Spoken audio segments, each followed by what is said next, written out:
I think every year in the draft, you have a couple of guys that you look at and you say with as much reasonable certainty as you possibly can that they are pretty bust-proof. Now, it doesn't account for the injuries you can't predict or things that could happen. But in general, you look at them and you say, based off of the type of player they were in college, the way their skills project to the NFL, it is very hard to envision them not succeeding or really, really hard to envision them failing. This year, to me, you've got one guy on offense and one guy on defense that feel like they fit into that mold. On offense, it's Quentin Nelson. Not a perfect player, but an especially good one that it's really easy to see how this guy could be a really, really good, great guard in the NFL for 10, 12, 14 years. On the defensive side of the ball, to me this year, that guy is Bradley Chubb from NC State. He's the guy you're hearing talked about a lot as being the top defensive prospect in this draft, top 5 type of talent, maybe being number 1 or number 2 on everybody's big board, as they should.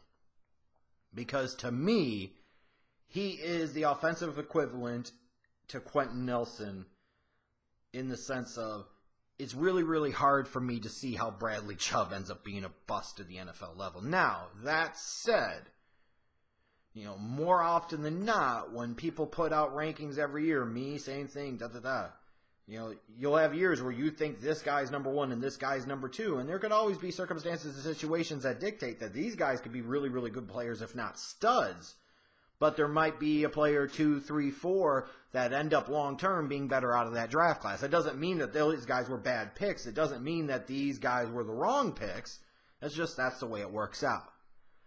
But if I was in a war room and looking for a player that provided both high upside and very little bust potential, like a high ceiling but an incredibly high floor, I'd be pounding the table for Quentin Nelson, and I'm pounding the table for Bradley Chubb. Because there is so much to like about Bradley Chubb's game. Now, it's interesting the dynamic of who would you rather have, him or Myles Garrett. Of course, Myles Garrett was incredibly hyped coming out of Texas A&M. The Browns ended up taking him number 1 overall in 2017. He missed a few games due to injury, but when he was on the field, you could see the upside and the potential that he has. So the question comes, who would I rather have? And to me, I'd rather have Bradley Chubb. Here's why. Bradley Chubb, to me, is a more consistent, reliable player. He's a more durable, dependable player. He's a better all-around player. While Myles Garrett, yes, has that tantalizing, explosive burst off of the line and has that superior upside as a pass rusher, he's not the same level of player nearly as Bradley Chubb in the run game. And furthermore, what good does Myles Garrett do you if he only plays 11 or 12 games every season because there's always some type of injury? To me, Bradley Chubb is that bedrock type of guy. He is one of those guys that you look at and you say, hey, he's going to be one of my 4 or 5 best players on this team. He's going to be one of those guys that we build around. And you could do the same thing with Myles Garrett. I'm just saying personally, I feel like Bradley Chubb's effort level was way better than Myles Garrett's. That Bradley Chubb was much better in the run game and wasn't that much of a slouch athletically. He's not that far behind Myles Garrett. Myles Garrett was just truly special when it came to it. But Bradley Chubb doesn't come with the durability concerns that a Myles Garrett had. And you look at Bradley Chubb, he's got the size. Now, I will say this. I worry about him playing in a 3-4 as an outside linebacker. To me, he's similar to Clowney in only this sense. Is that if you're drafting Bradley Chubb and you're running a 3-4 and you're putting him at outside linebacker, you're an idiot because you're not drafting the guy and putting him in the best situation. We can get into all the layers of talking about sub packages and how often do you actually run your base, but fundamentally, you would still be asking him as a 3-4 edge rusher to be in a 2-point stance, to be standing up, and that's not the strength of Bradley Chubb's game. That's not the type of player that he is. Similar to that's not the type of player that Clowney was at South Carolina. And it took the Texans a little bit to realize, hey, maybe this isn't the best place for him.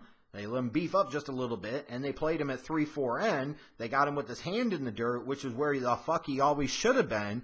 And now he was able to stay healthy. All of a sudden, he started to realize his massive potential. To me, Bradley Chubb, I will say, is a little scheme limited.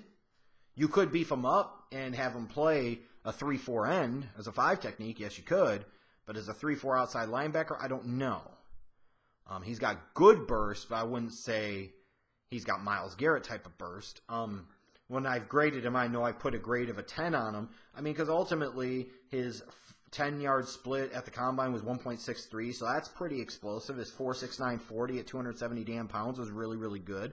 I mean, he plays explosively. It's just in terms of raw explosiveness and bend off of the edge, that's not exactly his game. It's not. He's more about refinement as a pass rusher and technique as a pass rusher. I don't feel like 3-4 outside linebacker is the best fit for him. I mean, but I look at Chubb, and he does so many things well. He does a good job of getting off of blocks. He's got good instincts and awareness for his position in the game of football. He's a really, really good pass rusher without the explosive first step of a Myles Garrett, without the great ability to bend the edge like some other guys. He can do a bunch of different things and find a way to get to the pass rusher. He's got some bull rush ability, even though he's not that strong. I'd like to see him get a little stronger. At times, his leverage can be a little bit come and go, but when he's right, he can get low and bend the edge. He can play with a good base. When he does, then he could be really, really dangerous. But he's a guy that always plays his ass off. He always plays hard. He seems to find a way to get to the quarterback. He seems to be able to find a way to get to the football. You know, when I saw his 3-cone time at the combine, and you saw that it was in the 7s, and you're like, typically some of the higher-end edge rushers have had their 3-cone time be in the 6-8 and below range. Does that concern me? A little bit, but not that much. Because you still got to go back to the film. And when you watch the film, Bradley Chubb is a stud. And I have no reason to believe at this point that this guy who plays like a monster, who's consistent, who's durable, who's already a well-refined pass rusher and holds up really, really well against the run, can't come into the league and immediately be like a 7 or 8 sack guy as a rookie, a guy that you play in all downs in all situations. He's first team all rookie, and then you're talking about in 2019 and beyond, he's potentially a perennial Pro Bowler. Chubb is a stud. I'm not going to overthink this. And when it comes down to it, it'll either be him or Quentin Nelson that is number 1 on my final big board. He is, beyond question to me, the number 1 defensive player in this draft because he's earned that right based off of his play and his production. And when you flip on the film, to me, it's not hard to see why so many people are so high on him. He's a stud! He's a stud. Would I put him in the Khalil Mack, Aaron Donald, you'll never fucking hear the end of it type of category when they become studs? Not quite. He doesn't strike me as that level of dude. But he's still a dude. And he's going to be a really damn good dude in the league for a long time. It'll be interesting to see just where he gets drafted. Could New York be a possibility at 2? Maybe. Would the Browns be a possibility at 4? Imagine him and Myles Garrett rushing from the outside. That's very likely. Chubb has to feel pretty safe about himself at this point in saying he won't drop past 6 or 7, and the chances he even drops to pick 5 are growing slimmer by the day.